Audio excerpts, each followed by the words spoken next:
Je n'aurais jamais pensé que mes propres parents me mettraient le couteau sous la gorge, mais ce mardi matin-là, devant des œufs brouillés et des toasts brûlés, c'est tout comme s'ils avaient appuyé sur la détente.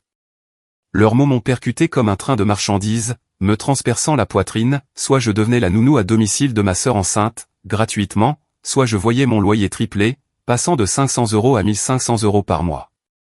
La manière désinvolte avec laquelle ma mère, Patricia, a livré cet ultimatum en beurrant son toast m'a retourné l'estomac. Mon père, Robert, hochait la tête en signe d'approbation, évitant mon regard tout en sirotant son café. Emma, ma sœur de 25 ans, était assise là, la main posée de manière protectrice sur son ventre à peine visible, avec un sourire narquois, comme si elle venait de gagner une loterie tordue. À 28 ans, cumulant 2 emplois juste pour pouvoir payer ma chambre d'enfant, j'ai réalisé que ce n'était pas une question de devoir familial, ou d'aide pour un nouveau bébé. C'était du chantage financier, enrobé dans un ruban de culpabilité manipulée. Et il s'attendait à ce que je sourie et que je dise merci. Le lendemain matin, j'ai découvert jusqu'où allait le terrier du lapin, lorsque j'ai entendu des voix étouffées venant de la cuisine. Me faufilant dans le couloir sur la pointe des pieds, j'ai collé mon oreille contre la porte entr'ouverte et j'ai senti mon monde basculer. Patricia était au téléphone avec quelqu'un, sa voix animée d'excitation. « Oh oui, nous avons tout prévu.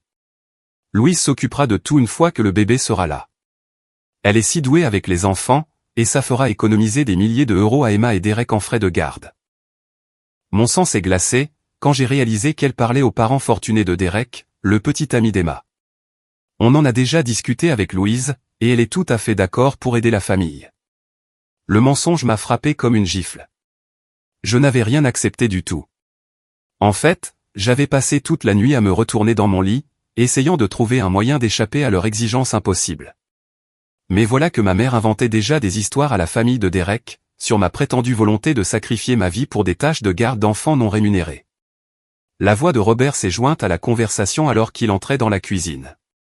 L'arrangement fonctionne parfaitement pour tout le monde. De toute façon, Louise vit ici gratuitement. Un autre mensonge. Je payais 500 € chaque mois, depuis 3 ans. De l'argent que je gagnais grâce à des services tôt le matin au café, et des heures de week-end au grand magasin.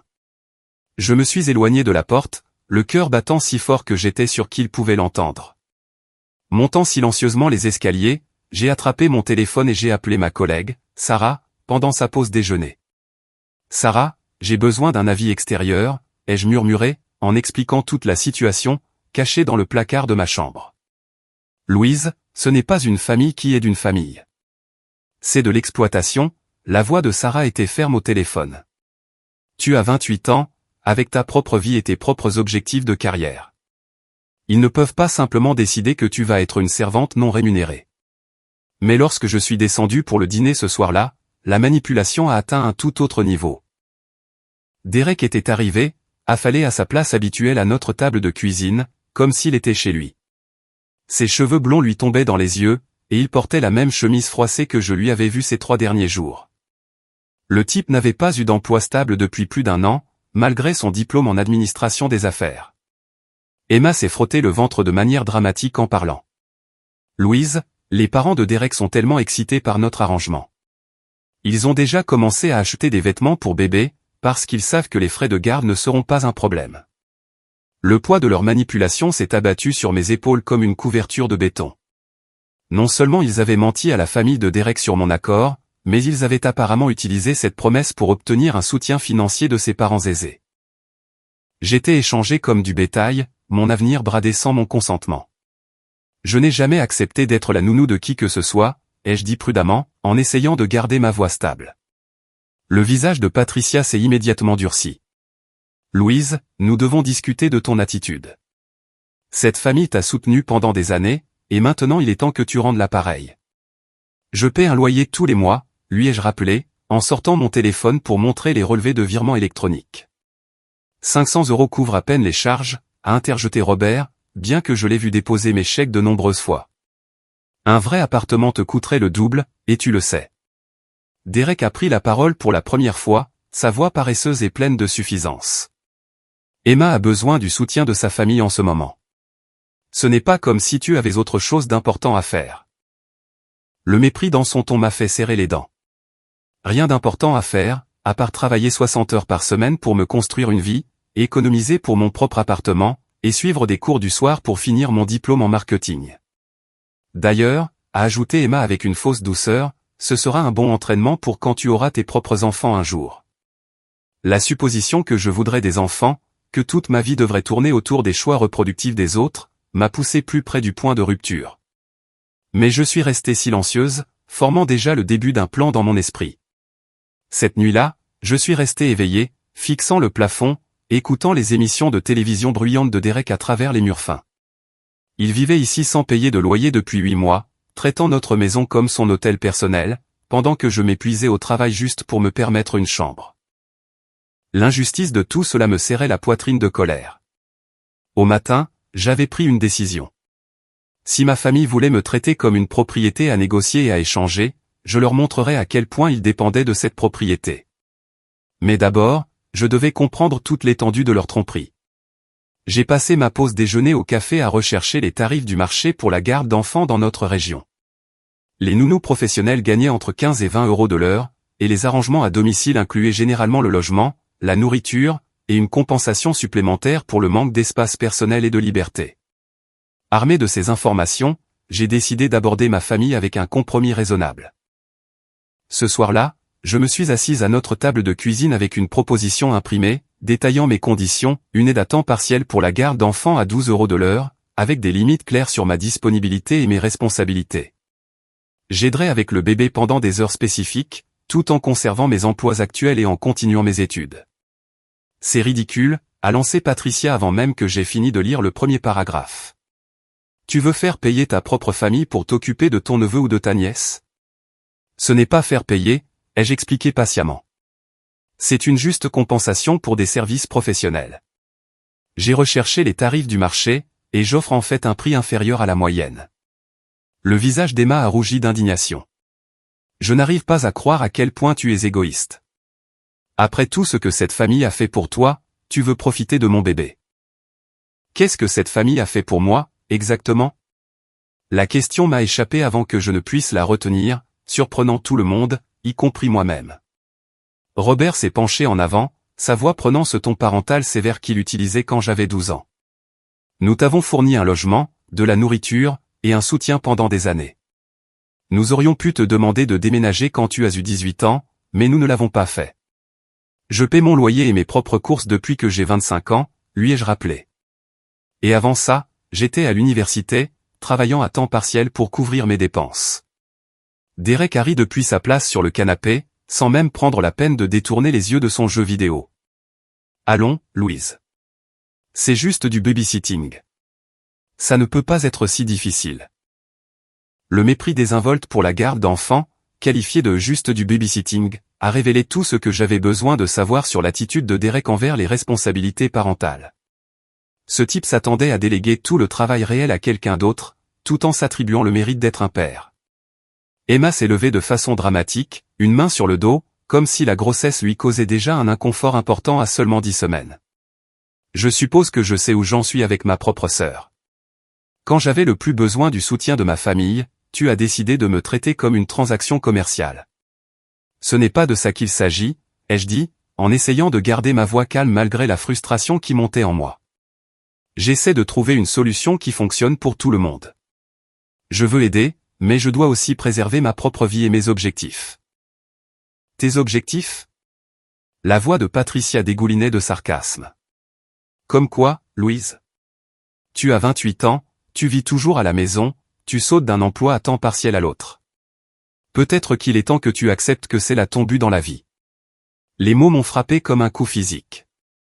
Ma propre mère, la femme qui était censée soutenir mes rêves, me disait que ma plus haute aspiration devrait être le travail domestique non rémunéré pour la famille de ma sœur. Chaque sacrifice que j'avais fait, chaque service supplémentaire que j'avais travaillé, chaque cours du soir que j'avais suivi, tout était balayé comme des poursuites sans importance. J'ai un diplôme universitaire, ai-je dit doucement. En quoi, en communication? C'est moqué Emma. Ce n'est pas vraiment un plan de carrière, Louise. Au moins, aider avec mon bébé donnerait un vrai sens à ta vie. La pièce est tombée dans le silence, à l'exception des sons du jeu vidéo de Derek. J'ai regardé ces gens, qui étaient censés m'aimer et me soutenir, et j'ai vu clairement pour la première fois à quel point ils accordaient peu de valeur à mon existence, au-delà de ce que je pouvais leur fournir. J'ai besoin de temps pour réfléchir, ai-je dit en me levant de table. Ne prends pas trop de temps, a crié Patricia derrière moi alors que je montais les escaliers. Emma aura bientôt besoin d'une réponse pour pouvoir s'organiser. Seul dans ma chambre, j'ai pris mon téléphone et j'ai commencé à passer des appels. D'abord, j'ai appelé tante Margaret, la sœur de mon père, en espérant un peu de soutien familial. Mais 5 minutes après lui avoir expliqué la situation, elle me faisait la morale sur les obligations familiales et l'importance d'aider avec les nouveaux bébés. Tes parents vieillissent, Louise. Ils ne peuvent pas supporter le stress d'un nouveau-né à la maison. Tu es le choix logique pour aider. Il est devenu clair qu'Emma avait déjà lancé une campagne, se présentant comme la future mère en difficulté, et moi comme la sœur égoïste qui refusait d'aider sa famille dans le besoin. Le récit avait été élaboré et diffusé avant même que j'aie eu la chance de répondre à leur ultimatum initial. Ma voisine, Madame Hendricks, a frappé à ma porte vers 21h, le visage plissé d'inquiétude. Ma chérie, je n'ai pas pu m'empêcher d'entendre les voix s'élever tout à l'heure. Est-ce que tout va bien? Madame Hendricks vivait à côté depuis 15 ans et m'avait vu grandir. Elle avait toujours été gentille, m'apportant des pâtisseries en trop et prenant de mes nouvelles quand mes parents n'étaient pas là. Juste des histoires de famille, ai-je dit, ne voulant pas l'entraîner dans notre drame. Mais elle a insisté avec des questions douces, et finalement, toute l'histoire a jailli. Madame Hendricks a écouté sans juger, hochant parfois la tête ou faisant de petits bruits de sympathie. Ça ne ressemble pas à une famille qui s'entraide, a-t-elle dit quand j'ai fini. Ça ressemble à une famille qui profite d'une autre. Sa validation signifiait plus que je ne pouvais l'exprimer. Au moins une personne dans ma vie voyait la situation clairement. Le lendemain matin, j'ai découvert quelque chose qui a tout changé. En me préparant pour le travail, j'ai remarqué un homme inconnu qui transportait des boîtes dans les escaliers du sous-sol. Curieuse, j'ai attendu que mes parents partent pour leur course matinale, puis j'ai mené l'enquête. Le sous-sol, que mes parents avaient toujours prétendu être trop humide et encombré pour être habitable, avait été transformé en un appartement complet. Il y avait une petite cuisine, une salle de bain avec une douche, et un salon principal avec une chambre séparée. De la peinture fraîche, un nouveau sol et des équipements modernes indiquaient clairement que cette rénovation avait coûté une somme importante. Mais le plus choquant de tout, c'est qu'il y avait du courrier éparpillé sur le comptoir de la cuisine, adressé à un certain Michael Torres à notre adresse, des factures de services publics, des relevés de cartes de crédit, et ce qui ressemblait à des quittances de loyer. Mes parents avaient loué cet espace, tout en me disant qu'ils avaient des difficultés financières et qu'ils avaient besoin de ma contribution au loyer pour joindre les deux bouts. La trahison m'a glacé le sang. Depuis 3 ans, je payais un loyer pour aider mes parents supposément en difficulté, alors qu'ils percevaient secrètement un revenu supplémentaire d'un locataire au sous-sol. Ils avaient manipulé mon sens des responsabilités familiales pour subventionner leur style de vie, tout en mentant sur leur situation financière. Debout dans cet appartement au sous-sol, entouré des preuves de leur tromperie, j'ai enfin compris toute l'étendue de leur manipulation. Il ne s'agissait pas de loyauté familiale ou d'aide pour un nouveau bébé. Il s'agissait de contrôle, de me garder dépendante et exploitable. Ils menaient une arnaque de longue date, et j'avais été la parfaite victime. J'ai pris des photos de tout avec mon téléphone, documentant l'appartement et le courrier, avant de remonter. La rage qui brûlait dans ma poitrine était différente maintenant, plus nette en quelque sorte. Ce n'était plus seulement de la colère face à un traitement injuste. C'était une indignation vertueuse face à une tromperie systématique et une fraude financière. Ma famille voulait me traiter comme une propriété, très bien. Mais ils étaient sur le point d'apprendre que cette propriété particulière avait développé des idées très gênantes sur l'indépendance. Mon service au grand magasin ce week-end m'a donné le temps de réfléchir, tout en pliant d'interminables piles de vêtements. Chaque interaction avec des clients qui me traitaient comme une servante invisible me rappelait comment ma famille voyait ma valeur. Mais contrairement à ces étrangers, ma famille était censée m'aimer et me respecter. Le lundi matin, j'ai profité de ma pause au café pour passer quelques appels. D'abord, j'ai contacté le bureau du greffier du comté pour demander les registres de propriété de la maison de mes parents.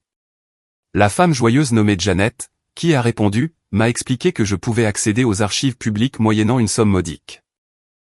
Ces documents vous montreront l'historique de la propriété, les informations sur l'hypothèque, et tout enregistrement de location si la propriété a été utilisée à des fins de revenus, a expliqué Janet. Vous pouvez les récupérer demain après-midi. Ensuite, j'ai appelé le service des licences de location de la ville. Si mes parents louaient légalement l'appartement du sous-sol, ils auraient besoin de permis et d'inspection régulières. La femme qui a répondu a confirmé que notre adresse avait une unité de location enregistrée, active depuis 3 ans. Le calendrier correspondait parfaitement au moment où j'avais commencé à payer un loyer à l'étage. Pendant ma pause déjeuner, je me suis rendu au palais de justice du comté et j'ai payé 15 € pour des copies des registres de propriété.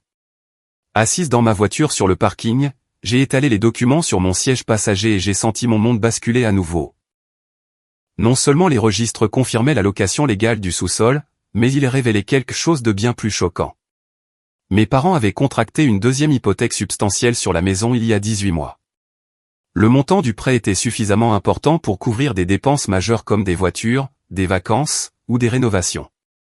Soudain, le nouveau SUV d'Emma et le récent voyage de mes parents en Floride prenaient tout leur sens. Ils vivaient au-dessus de leurs moyens, utilisant de l'argent emprunté contre la valeur de la maison, tout en criant à la pauvreté pour justifier l'exploitation de mes paiements de loyer. Je me suis rendu directement au bureau de Monsieur Williams, le préparateur de déclaration de revenus dont le nom figurait sur les documents que j'avais photographiés au sous-sol. Sa réceptionniste a d'abord dit qu'il ne pouvait pas discuter des informations d'autres clients. Mais lorsque je lui ai expliqué que j'étais leur fille enquêtant sur des abus financiers, il a accepté de me voir.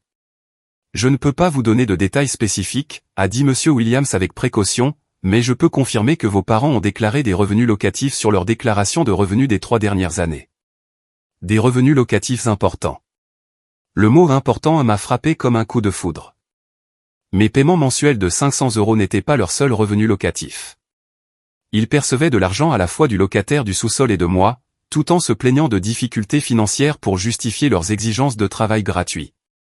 Pouvez-vous me dire s'ils ont déclaré mes paiements de loyer comme revenus, ai-je demandé. Monsieur Williams a consulté son écran d'ordinateur, puis a hoché lentement la tête. Oui, ces paiements ont été correctement déclarés comme revenus locatifs. Ainsi, ils étaient légalement tenus de déclarer mon loyer comme revenu, ce qui signifiait qu'ils m'avaient menti en disant que notre arrangement était une aide familiale informelle. Aux yeux de la loi, j'étais une locataire légitime, avec des droits et des protections. Armé de cette information, j'ai fait un dernier arrêt avant de rentrer chez moi. Carmen, notre factrice, livrait le courrier à notre maison depuis 8 ans et connaissait bien notre famille. Je l'ai attendue au bout de notre rue et je l'ai interrogée sur la livraison du courrier à l'appartement du sous-sol. Oh, bien sûr. Michael Torres reçoit régulièrement du courrier là-bas, a confirmé Carmen. Un type sympa, il donne toujours de bons pourboires pendant les fêtes. Il est là depuis des années maintenant. Savez-vous combien il paie de loyer, ai-je demandé nonchalamment. Carmen a jeté un coup d'œil autour d'elle pour s'assurer que personne n'écoutait, puis s'est penchée plus près. Il a mentionné une fois qu'il payait 1200 € par mois, mais que ça valait le coup parce que les charges sont comprises et que l'emplacement est parfait pour son trajet vers le centre-ville. 1200 € par mois du locataire du sous-sol, 500 € par mois de moi. Cela faisait 1700 € de revenus locatifs mensuels, plus ce qu'Emma contribuait pour les courses et les dépenses du ménage. Pas étonnant que mes parents puissent se permettre des paiements de voitures, des vacances et des rénovations, tout en prétendant avoir besoin de mon aide financière pour survivre. Ce soir-là, je me suis assise dans ma chambre, faisant des calculs sur mon ordinateur portable. Entre leurs emplois réguliers, la location du sous-sol et mes paiements de loyer, mes parents gagnaient beaucoup plus d'argent qu'ils ne l'avaient prétendu. Ils avaient fabriqué une crise financière pour justifier leur exploitation, tout en vivant en fait assez confortablement. Mais la découverte la plus exaspérante est venue lorsque j'ai vérifié les comptes de médias sociaux d'Emma. Des photos de l'année écoulée montraient des dîners coûteux, des virées shopping et des escapades de week-end avec Derek. Son annonce de grossesse comprenait des photos d'une fête de révélation du sexe élaboré, qui avait dû coûter des centaines d'euros.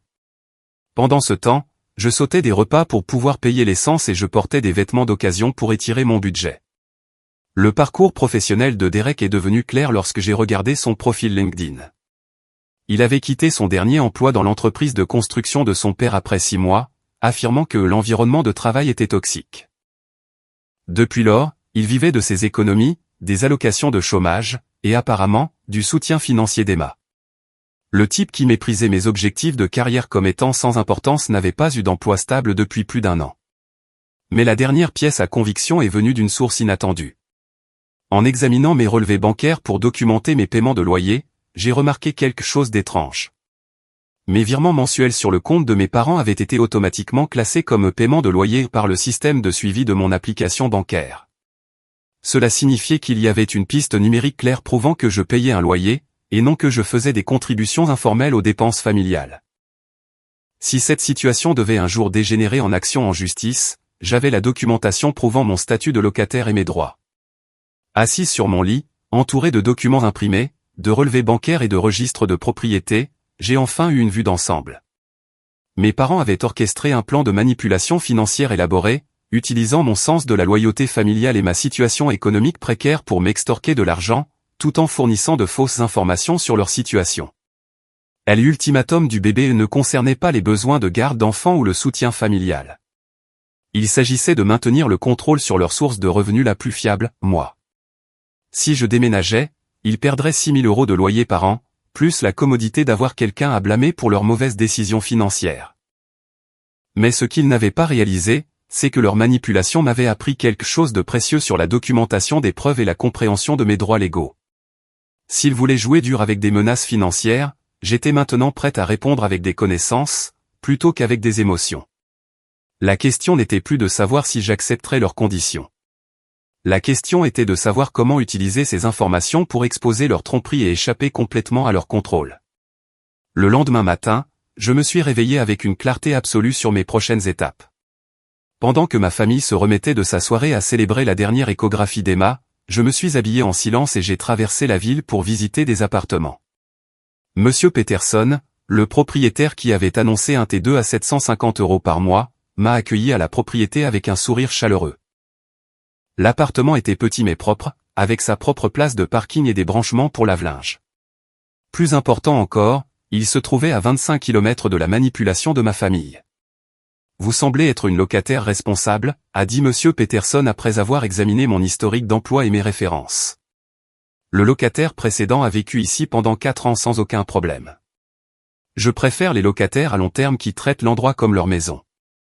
J'ai expliqué ma situation avec soin, en insistant sur mon emploi stable et mon historique de location impeccable. Monsieur Peterson a semblé impressionné par ma préparation minutieuse et ma planification financière claire. Je peux vous offrir un bail de 6 mois avec une option de prolongation, a-t-il dit. Premier mois de loyer, dernier mois de loyer, et une caution équivalente à un mois de loyer. Cela fait 2 250 € au total pour emménager. Le montant représentait la plupart de mes économies, mais j'avais calculé les coûts à l'avance. Mes revenus combinés de mes 2 emplois couvriraient facilement le loyer, les charges et les frais de subsistance, surtout sans les demandes constantes de contributions supplémentaires de ma famille. Je le prends, ai-je dit sans hésitation. Nous avons signé les papiers cet après-midi-là, et j'ai fixé ma date d'emménagement au samedi suivant. Monsieur Peterson m'a donné les clés et un dossier de bienvenue avec des informations sur le ramassage des ordures, les contacts d'urgence et les services locaux. Conduire à la maison avec les clés dans ma poche, c'était comme porter une arme secrète. Le défi suivant était de trouver un revenu supplémentaire pour remplacer les avantages de vivre à la maison. Lisa, une directrice de l'agence bancaire près de mon travail au café, avait mentionné qu'ils embauchaient des représentants du service clientèle à temps partiel pour les heures du soir. Le poste est parfait pour quelqu'un avec vos compétences en communication, a expliqué Lisa lors de mon entretien, le mercredi après-midi. 4 soirs par semaine, de 18h à 22h, pour gérer les demandes par téléphone et traiter les mises à jour de compte. Le salaire est compétitif, et nous offrons des avantages sociaux aux employés à temps partiel. Le poste ajouterait 800 € de plus à mon revenu mensuel, tout en s'intégrant parfaitement à mon horaire de travail existant. J'ai accepté le poste immédiatement, avec une date de début le lundi suivant. Mais la découverte la plus révélatrice est venue d'une conversation inattendue avec mon cousin Jack, lors d'un appel téléphonique aléatoire, le jeudi soir. J'ai entendu dire qu'Emma raconte à tout le monde que tu fais des difficultés pour aider avec le bébé, a dit Jack sans préambule. Elle a appelé ma mère hier en pleurant, pour lui dire à quel point tu étais devenu égoïste. Mon estomac s'est noué. Qu'est-ce qu'elle a dit exactement? Selon Emma, tu as exigé d'être payé pour garder ton propre neveu ou ta nièce. Elle a fait comme si tu voulais facturer des tarifs de luxe pour une aide familiale de base. La déformation des faits était stupéfiante. Emma avait transformé ma demande raisonnable de juste compensation en une histoire de cupidité et de trahison familiale. Elle s'était présentée comme la victime d'une sœur sans cœur, plutôt que de reconnaître la nature irréaliste de leurs exigences. Jake, ce n'est pas ce qui s'est passé, ai-je dit, puis j'ai expliqué la situation réelle, l'ultimatum sur le triplement du loyer, l'attente d'une garde d'enfants à plein temps non rémunérée, et les mensonges sur leur situation financière. Attends, quoi? La voix de Jake a complètement changé. Ils ont menacé de tripler ton loyer, Louise? Ce n'est pas légal si tu es une locataire établie. Ils ne peuvent pas simplement changer arbitrairement les conditions de location pour forcer le respect d'exigences sans rapport. Jake travaillait comme assistant juridique pour un cabinet d'avocats spécialisé dans les litiges locatifs. Son point de vue sur les droits des locataires m'a ouvert des possibilités que je n'avais pas envisagées. Tu devrais tout documenter, a-t-il conseillé. Les dates, les conversations, les dossiers financiers, tout ce qui prouve le schéma de manipulation. S'ils essaient de t'expulser illégalement ou de se venger parce que tu refuses leur demande, tu auras besoin de preuves. L'ironie était parfaite. La manipulation de ma famille m'avait accidentellement appris les protections juridiques que je pouvais utiliser contre eux si nécessaire.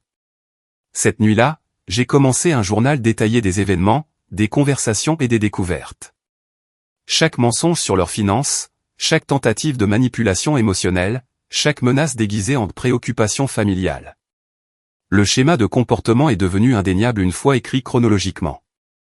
Mais la révélation la plus troublante est survenue le vendredi matin, lorsque j'ai surpris mes parents en train de discuter de plans de secours face à ma résistance. Je m'étais levé tôt pour mon service au café et je m'habillais, lorsque des voix familières sont montées de la cuisine. Mes parents prenaient leur café avant leur routine matinale habituelle, supposant apparemment que j'étais déjà parti au travail. Si Louise continue d'être têtue à ce sujet, on a des options, disait Robert à voix basse. Quel genre d'options, a demandé Patricia. Eh bien, la voiture est toujours à notre nom. On pourrait la déclarer comme utilisation non autorisée et si elle essaie de déménager sans accepter d'aider Emma. Mon sang s'est glacé. La voiture que je conduisais depuis 2 ans, pour laquelle je faisais les paiements, l'assurance et l'entretien, était techniquement toujours au nom de mon père. Je n'avais jamais pensé à transférer la propriété parce que je leur faisais confiance. Ça semble extrême, a dit Patricia, mais son ton suggérait qu'elle envisageait l'idée. Il y a aussi son forfait téléphonique. On pourrait l'annuler. Prétendre qu'elle est mentalement instable ces derniers temps. Emma pourrait nous soutenir sur le comportement erratique et les exigences égoïstes de Louise. La discussion désinvolte sur la destruction de mes moyens de transport et de communication m'a semblé comme un coup de poing dans l'estomac. Ces gens prévoyaient de saboter mon indépendance de base plutôt que d'accepter mon droit à faire mes propres choix. Et son compte en banque, a demandé Patricia. Je crois qu'on s'en est retiré quand elle a eu 25 ans, a admis Robert. Mais on pourrait parler à Emma d'exprimer des inquiétudes aux employeurs de Louise, de semer quelques graines sur des problèmes familiaux qui affectent sa fiabilité. Ils discutaient d'une campagne coordonnée pour détruire ma vie si je ne me soumettais pas à leurs exigences. Pas seulement de la pression financière, mais une diffamation conçue pour m'isoler de mes systèmes de soutien et de mes sources de revenus. J'ai écouté, de plus en plus horrifié, alors qu'ils planifiaient diverses formes de représailles, chacune plus vindicative que la précédente. Les parents que j'avais aimés et en qui j'avais eu confiance discutaient de stratégies pour me nuire avec la même désinvolture que d'autres personnes utilisent pour planifier leurs courses. Mais au lieu de m'effondrer, j'ai senti quelque chose se cristalliser en moi. Les derniers vestiges de culpabilité à l'idée d'abandonner la famille se sont dissipés, remplacés par la détermination de m'échapper avant qu'ils ne puissent mettre leurs menaces à exécution. J'avais exactement 8 jours pour transférer la propriété de la voiture, passer à mon propre forfait téléphonique, sécuriser mes comptes bancaires, et déménager mes affaires sans être détecté. 8 jours pour disparaître avant qu'ils ne réalisent que leur principale source de contrôle et de revenus avait disparu pour toujours. La phase de planification était terminée. Il était temps d'agir. Le samedi matin, j'ai dit à ma famille que je devais faire des courses et que je serais absente la majeure partie de la journée.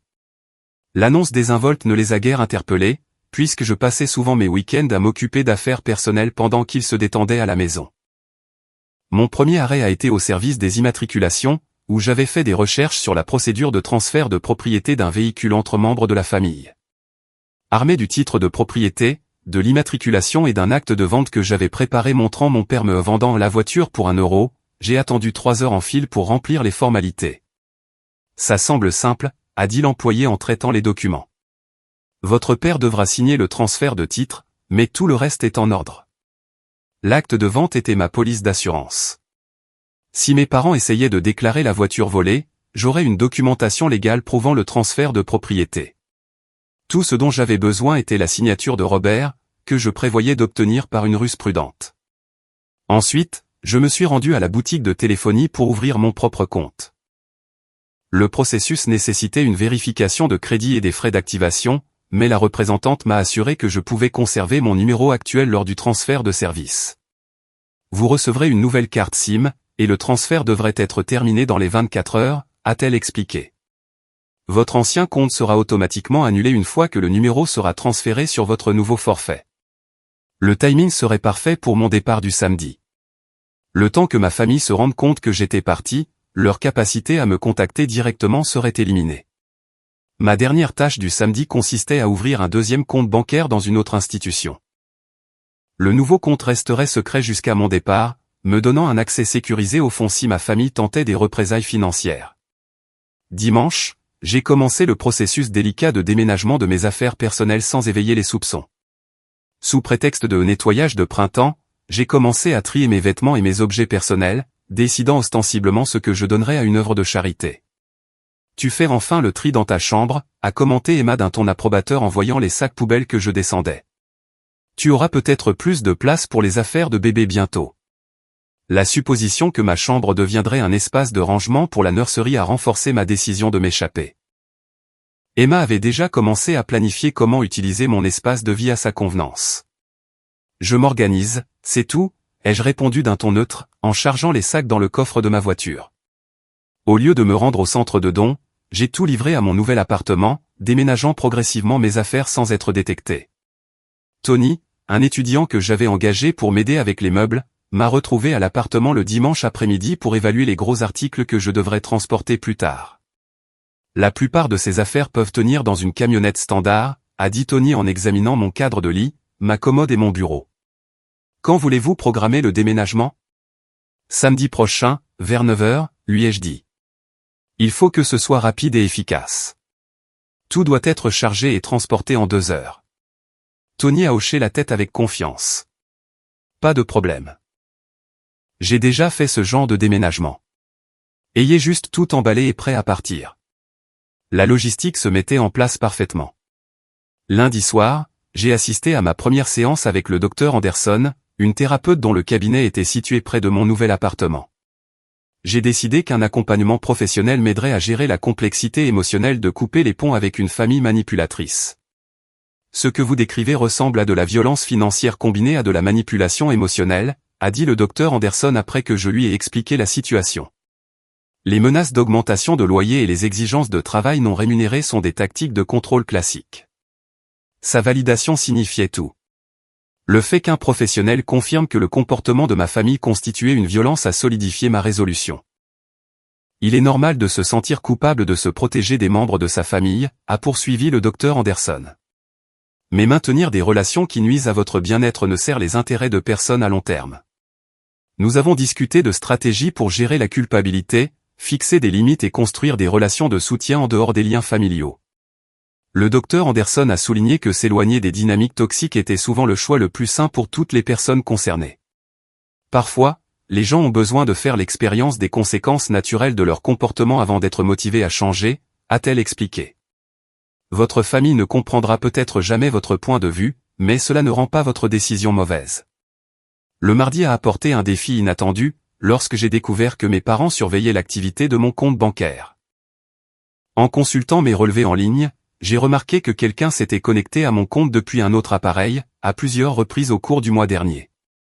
Un appel au service clientèle a révélé que mes parents avaient toujours des identifiants d'accès, datant de l'époque où ils m'avaient aidé à ouvrir le compte des années auparavant.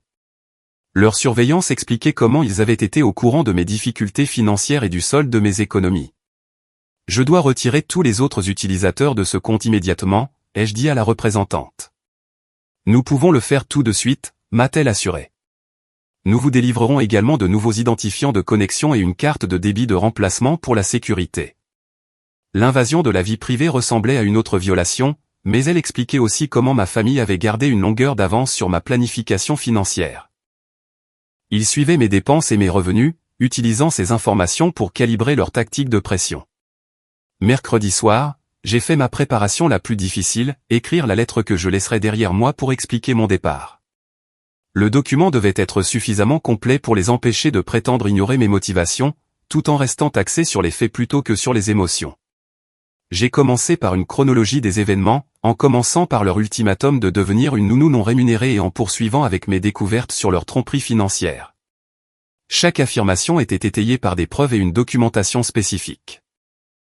La lettre comprenait des copies des registres de propriété prouvant le revenu locatif du sous-sol, des relevés bancaires montrant mes paiements de loyer réguliers, et des devis de nounous professionnels démontrant les tarifs du marché pour les services de garde d'enfants.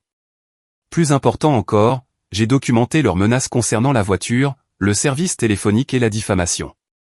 Avoir leur plan de représailles par écrit me protégerait s'ils tentaient de mettre l'une de ces menaces à exécution. Cette lettre sert de préavis formel que je mets fin à ma location et que je me retire de tous les arrangements familiaux, ai-je écrit en conclusion. Le schéma de tromperie financière, de manipulation émotionnelle et de menaces de représailles a rendu la poursuite de la cohabitation impossible. Le ton est resté factuel et professionnel, se concentrant sur les comportements plutôt que sur les attaques personnelles. Le docteur Anderson avait souligné que maintenir sa dignité lors des confrontations était crucial pour une santé émotionnelle à long terme. Le jeudi a apporté ma dernière tâche de préparation, obtenir la signature de mon père sur le transfert de titre de la voiture. Je l'ai approché après le dîner avec les papiers et une explication soigneusement élaborée. « Papa, je veux faire transférer le titre de la voiture à mon nom pour des raisons d'assurance, ai-je dit nonchalamment. Mon agent a dit que cela pourrait réduire mes tarifs si je suis inscrite comme propriétaire principal. » Robert a à peine jeté un coup d'œil au document avant de signer. « Ça a du sens.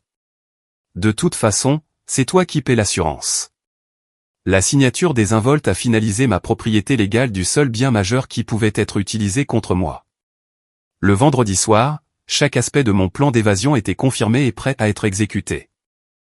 Mon nouveau travail à la banque commencerait le lundi, me donnant une transition en douceur vers l'indépendance financière. Mon appartement était partiellement meublé et prêt à être occupé. Tous mes documents juridiques étaient sécurisés, mes objets de valeur déjà déplacés, et mes systèmes de communication seraient indépendants quelques heures après mon départ. Plus important encore, j'avais tout documenté de manière suffisamment approfondie pour me protéger des représailles, tout en fournissant des explications claires sur mon choix de partir. Le vendredi soir, je me suis allongé dans ma chambre d'enfant pour la dernière fois, écoutant les émissions de télévision de Derek et ne ressentant rien d'autre qu'un soulagement à l'idée de ne plus jamais entendre ces sons. Demain matin, je m'éloignerai de 28 ans de manipulation familiale et commencerai à construire une vie authentique, basée sur le respect mutuel plutôt que sur l'exploitation. La personne effrayée et rongée par la culpabilité qui avait subi leur ultimatum une semaine plus tôt n'existait plus. À sa place se trouvait quelqu'un qui comprenait sa valeur et refusait d'accepter moins que la dignité humaine de base. Ma famille m'avait bien appris, mais pas de la manière dont ils l'avaient prévu.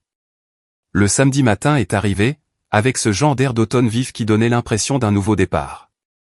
Je me suis réveillé à 5h30, 2 heures avant que quiconque ne bouge, et j'ai tranquillement rassemblé mes dernières affaires essentielles dans un seul sac à dos.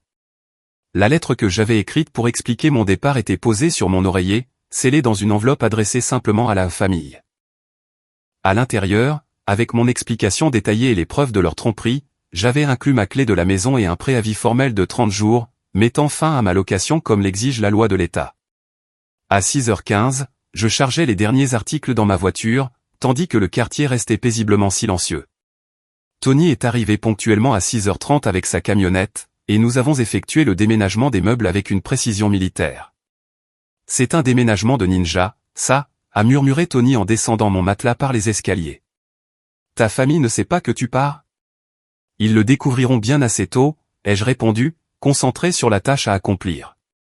En 90 minutes, chaque meuble et objet personnel restant avait été chargé et transporté à mon appartement. Tony m'a aidé à tout arranger dans le petit espace, transformant les pièces vides en un foyer fonctionnel. « Félicitations pour ton indépendance », a-t-il dit en lui remettant le paiement pour le déménagement. « Quelle que soit la situation que tu fuis, tu l'as gérée comme une pro. » À 8h45, j'étais debout dans mon propre salon, entouré de mes affaires, dans mon propre espace, tenant mes propres clés. Le sentiment de liberté était si écrasant que j'ai dû m'asseoir sur mon canapé d'occasion et digérer l'ampleur de ce que j'avais accompli. À 9 heures précises, j'ai activé mon nouveau service téléphonique et j'ai regardé mon ancien numéro se transférer vers l'appareil que je contrôlais entièrement. Le dernier fil qui me reliait au système de communication de ma famille était coupé. Pendant ce temps, à 25 km de là, ma famille se réveillait probablement à ce qu'elle pensait être un samedi matin normal. Emma et Derek dormiraient jusqu'à 10 heures ou 11 heures, puis s'attendraient à ce que quelqu'un d'autre prépare le petit déjeuner. Mes parents supposeraient que j'étais au travail, puisque je prenais souvent des services le week-end au café. Il faudrait des heures avant que quelqu'un ne pense à vérifier ma chambre vide. J'ai passé le samedi après-midi à faire les courses et à acheter des produits de première nécessité, m'émerveillant du simple plaisir d'acheter tout ce que je voulais sans avoir à justifier mes dépenses à personne. La liberté de choisir ma propre nourriture, mon propre emploi du temps, et mes propres priorités était enivrante. Madame Rodriguez, ma nouvelle superviseure à la banque, a appelé le samedi soir pour confirmer ma date de début le lundi et discuter des horaires de formation. Son enthousiasme professionnel contrastait vivement avec l'attitude méprisante de ma famille envers mes objectifs de carrière. « Nous sommes ravis de vous avoir dans l'équipe », a-t-elle dit chaleureusement. « Votre expérience dans le service à la clientèle et la gestion de détail vous rend parfaite pour ce poste. Quelqu'un voyait de la valeur dans mes compétences et mon expérience. Quelqu'un me payait équitablement pour mon temps et me traitait avec un respect professionnel de base. Le contraste avec l'exploitation de ma famille ne pouvait être plus frappant. Le dimanche matin a apporté mon premier test de résolution, lorsque j'ai ignoré 17 appels manqués de divers membres de la famille. Mon téléphone n'avait cessé de vibrer depuis le samedi soir, lorsqu'ils avaient apparemment découvert mon absence. Les messages vocaux dépeignaient une progression prévisible des émotions, d'abord la confusion, puis la colère, puis une tentative de manipulation par la culpabilité, et enfin une négociation désespérée. « Louise, nous devons parler de ce malentendu. » La voix de Patricia était tendue d'une fureur contenue. « Rentre à la maison immédiatement pour qu'on puisse en discuter comme des adultes. » Ce comportement est totalement inacceptable, a ajouté Robert dans un message séparé. Ta famille a besoin de savoir où tu es et ce que tu penses accomplir avec cette comédie. Les messages d'Emma étaient de la pure manipulation émotionnelle. Je suis enceinte et stressée, et tu aggraves tout en disparaissant. Comment as-tu pu abandonner ta sœur alors que j'ai besoin du soutien de ma famille? Mais le message vocal de Derek a révélé leur véritable priorité. Écoute, Louise, si c'est une question d'argent, on peut négocier quelque chose. Emma a vraiment besoin d'une garde d'enfants fiable, et tes parents comptent sur ta contribution au loyer. L'aveu qu'il comptait sur mes paiements de loyer contredisait toutes les affirmations selon lesquelles mon arrangement était une aide familiale temporaire. Derek avait accidentellement confirmé que j'étais considéré comme une source de revenus permanente, plutôt que comme une fille avec une valeur indépendante. Le dimanche soir, les appels s'étaient étendus à d'autres membres de la famille. Tante Margaret a laissé des messages de plus en plus frénétiques sur la loyauté familiale et l'importance de la communication. Des cousins dont je n'avais pas eu de nouvelles depuis des mois ont soudainement exprimé leur inquiétude pour mon bien-être. La campagne coordonnée prouvait qu'Emma avait réussi à mobiliser la famille élargie pour me faire pression de revenir. Mais ayant anticipé cette réponse, je suis resté insensible aux appels à l'unité familiale de la part de parents qui n'avaient jamais montré d'intérêt pour mon bonheur ou mon bien-être réel. Le lundi matin a apporté mon premier jour à la banque et la routine satisfaisante d'un environnement de travail normal. Mes collègues m'ont traité professionnellement, ma superviseure a fourni des attentes claires, et mes responsabilités étaient clairement définies, avec une rémunération équitable. Pendant ma pause déjeuner, j'ai reçu un message texte d'un numéro inconnu qui m'a glacé le sang. C'est Emma. Derek est passé à ton ancien travail, et le gérant du café a dit, tu travailles toujours ici, mais tu n'étais pas de service aujourd'hui. On sait que tu reçois ces messages. Rentre à la maison avant que ça n'empire. La menace implicite était indubitable. Ils suivaient activement mes mouvements et intensifiaient leurs efforts de recherche. La phrase « avant que ça n'empire » suggérait qu'ils prévoyaient des représailles supplémentaires au-delà des appels téléphoniques et de la pression familiale. Mais j'avais anticipé cette escalade. Ma préparation minutieuse avait inclus de fournir à mes deux employeurs une brève explication sur le harcèlement familial, m'assurant qu'ils comprenaient de ne pas partager mon emploi du temps ou mes coordonnées avec quiconque se prétendant être de ma famille. Je fais face à des problèmes de limite familiale, avais-je expliqué à mon gérant de café. Si quelqu'un vient demander mon emploi du temps ou des informations personnelles, s'il vous plaît, ne donnez pas de détails. Je vous tiendrai au courant de ma disponibilité. Les deux employeurs avaient été compréhensifs et solidaires, reconnaissant la situation comme un problème de sécurité plutôt que comme un drame. Le mardi a apporté le développement le plus troublant à ce jour. Emma a appelé directement ma nouvelle banque, prétendant s'inquiéter de ma santé mentale et demandant à parler à ma superviseure au sujet de mon emploi. Heureusement, Madame Rodriguez a géré l'appel de manière professionnelle et m'a contacté immédiatement. Quelqu'un se prétendant être votre sœur a appelé, exprimant des inquiétudes sur votre état mental et vos performances au travail, a expliqué Madame Rodriguez. Je lui ai dit que nous ne discutons pas des informations sur les employés avec des tiers, mais je voulais que vous soyez au courant de ce contact. La tentative de saboter mon nouvel emploi confirmait tout ce que j'avais entendu sur leur plan de représailles. Emma essayait activement de détruire ma réputation professionnelle pour me forcer à revenir. Est-ce lié à une situation domestique, a demandé Madame Rodriguez avec précaution. Oui, c'est un membre de la famille qui essaie de maintenir le contrôle par le harcèlement, ai-je confirmé. J'ai tout documenté et j'ai des protections juridiques en place. Madame Rodriguez a hoché la tête avec compréhension. Nous voyons cela occasionnellement avec des employés qui fuient des situations familiales difficiles. Vos performances au travail sont excellentes, et nous n'apprécions pas les tentatives extérieures d'interférer avec notre lieu de travail. Le soutien professionnel ressemblait à une armure contre les attaques de ma famille.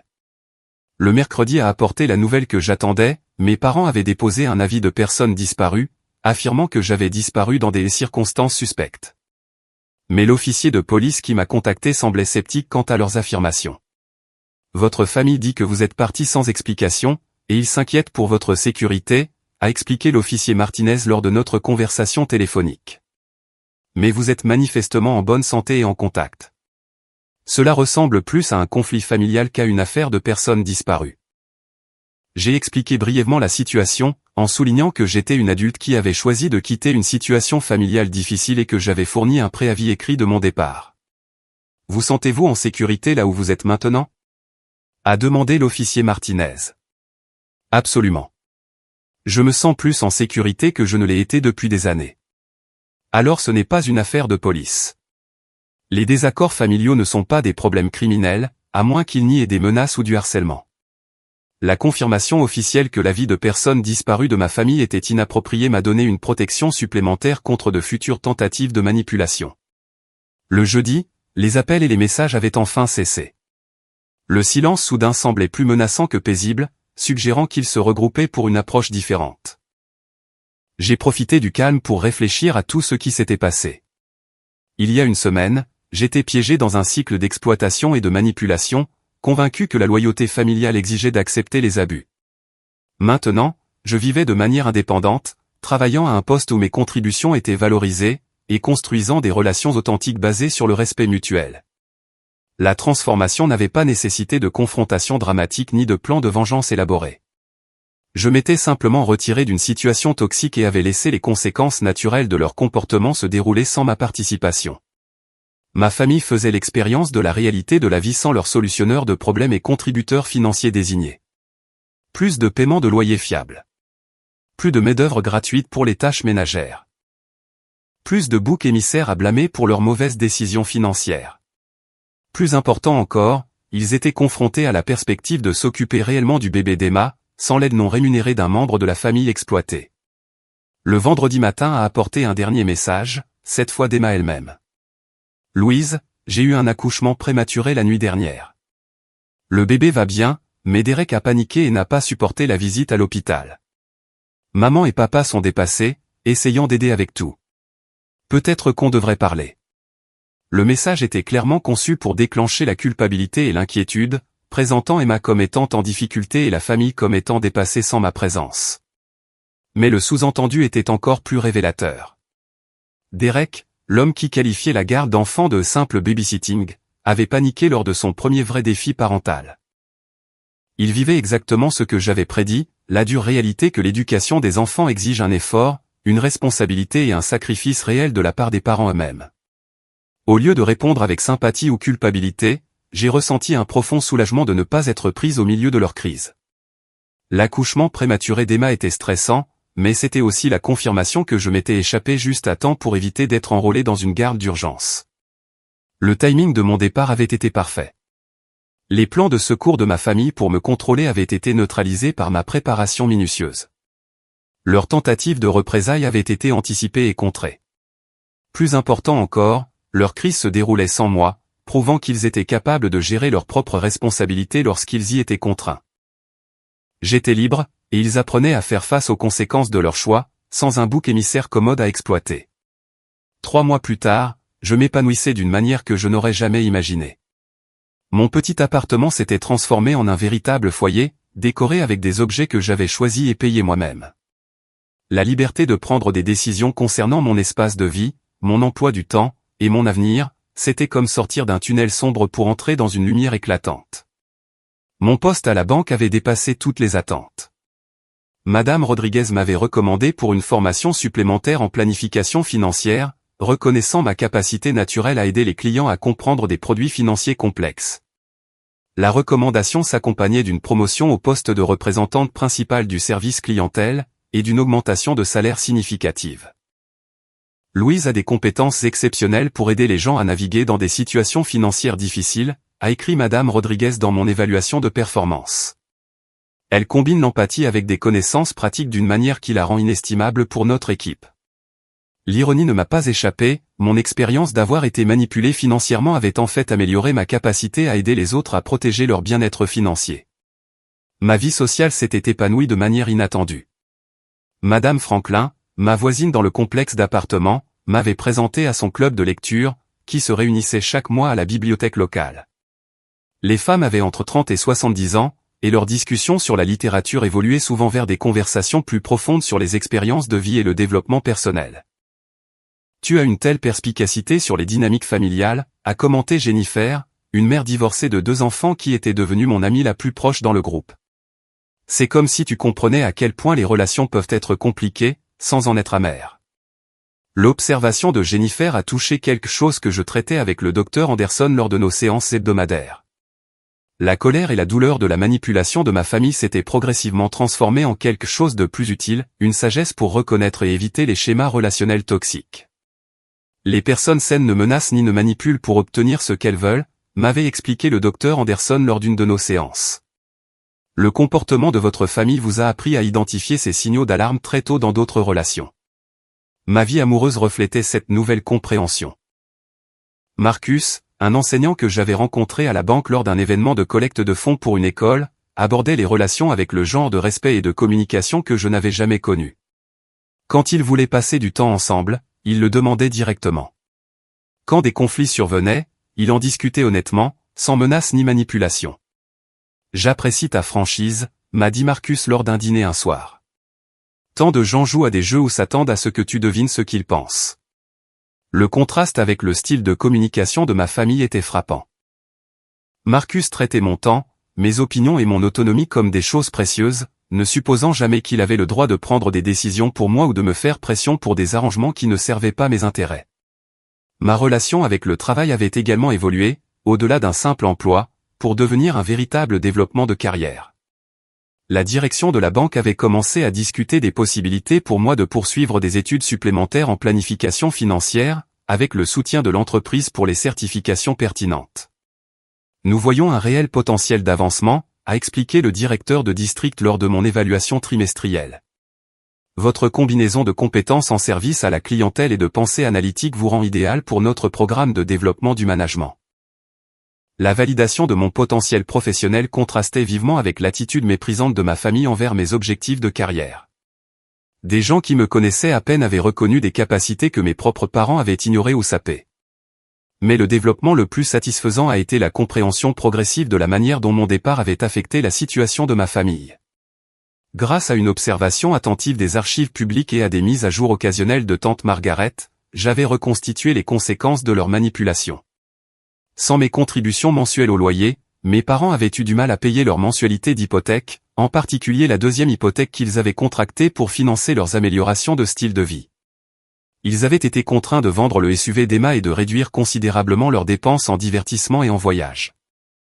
Le locataire du sous-sol, Michael Torres, avait déménagé 6 semaines après mon départ, citant le drame familial et trop de chaos à l'étage comme raison pour trouver un autre logement. La perte de ses paiements mensuels de 1 200 € avait créé une pression financière supplémentaire.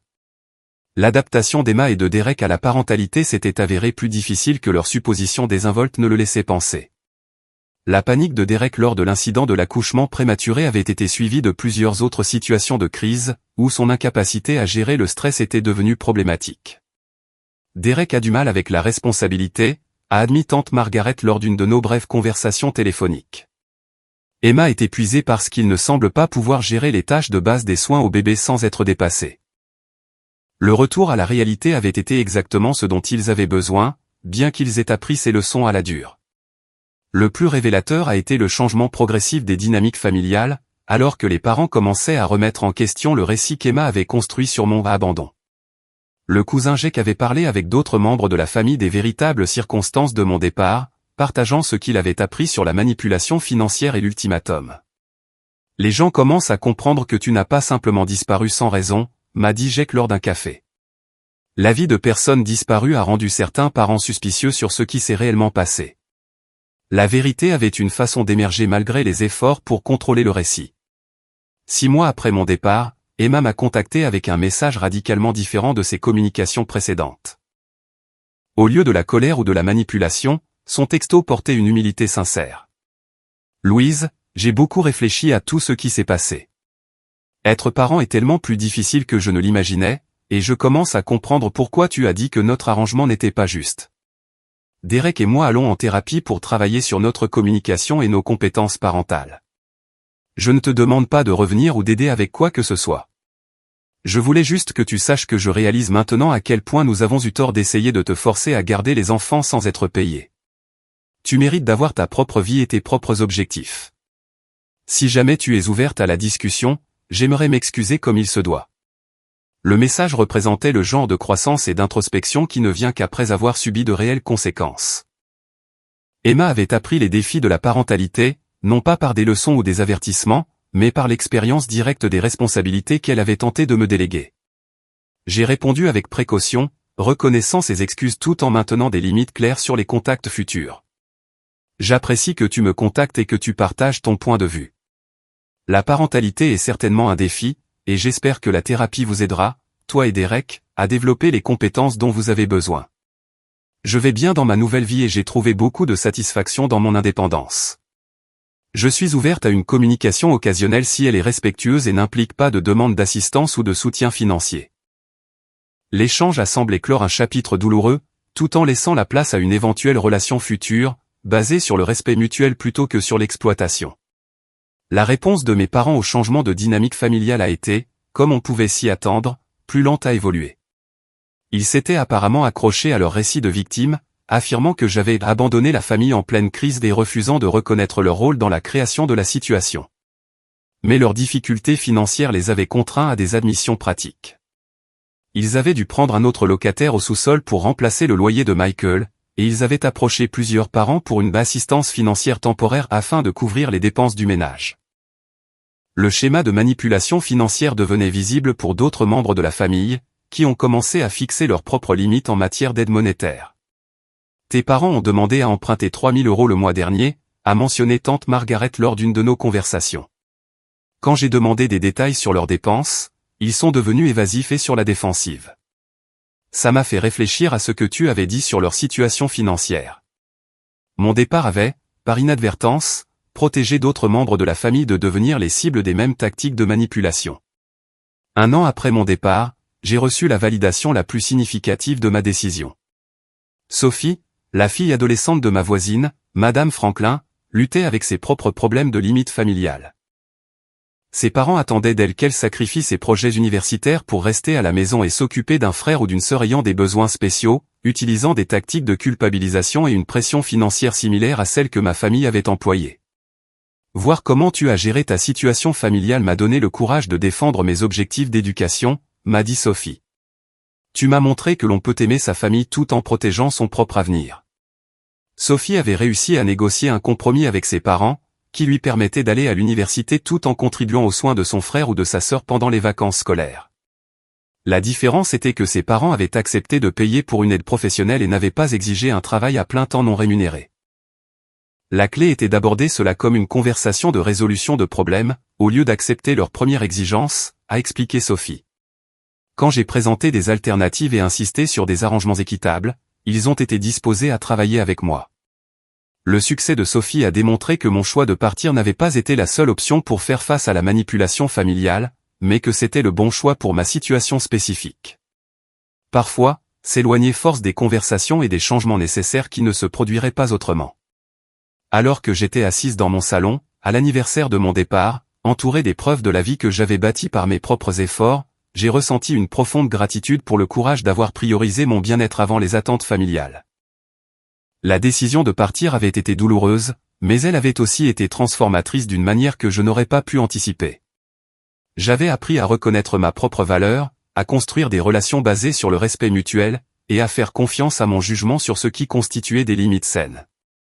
Plus important encore, j'ai découvert que s'éloigner de la toxicité créait un espace pour des liens authentiques et des opportunités qui correspondaient à mes objectifs et valeurs réelles. Ma famille m'avait appris la manipulation, l'exploitation et le contrôle. Mais mon indépendance m'avait appris le respect de soi, les relations authentiques, et la possibilité de construire une vie basée sur le choix plutôt que sur l'obligation.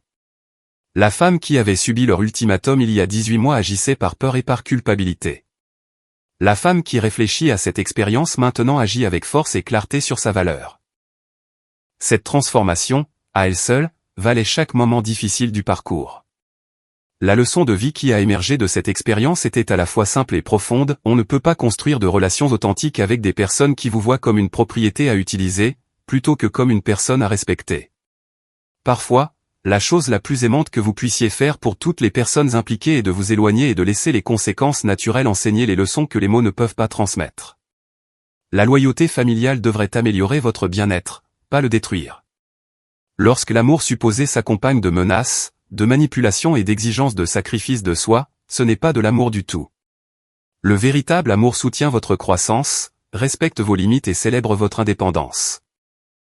J'avais appris que je méritais des relations où ma valeur était reconnue, mes objectifs soutenus, et mes choix respectés. Tout ce qui était moins que cela ne valait pas la peine d'être préservé, indépendamment des liens du sang ou de l'histoire commune. Le plus grand cadeau que je m'étais fait était le courage de croire que je méritais un meilleur traitement, et la détermination de créer des circonstances où un meilleur traitement était possible.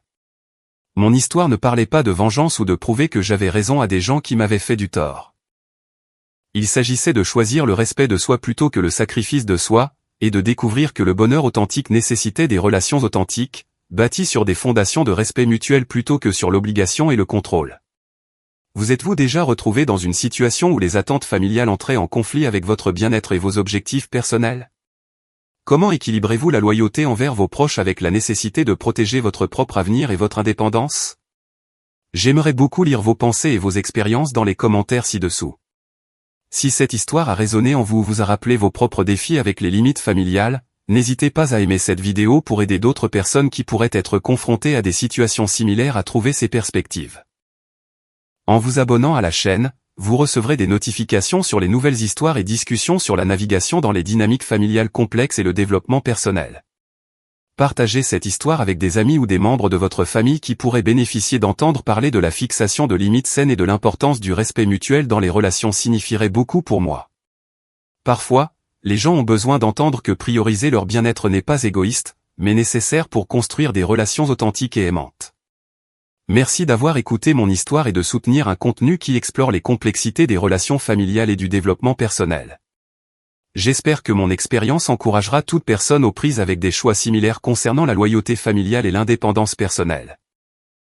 N'oubliez pas que vous méritez des relations qui enrichissent votre vie plutôt que de la diminuer, et que choisir le respect de soi n'est jamais égoïste lorsque c'est fait avec intégrité et réflexion. Prenez soin de vous, et à la prochaine.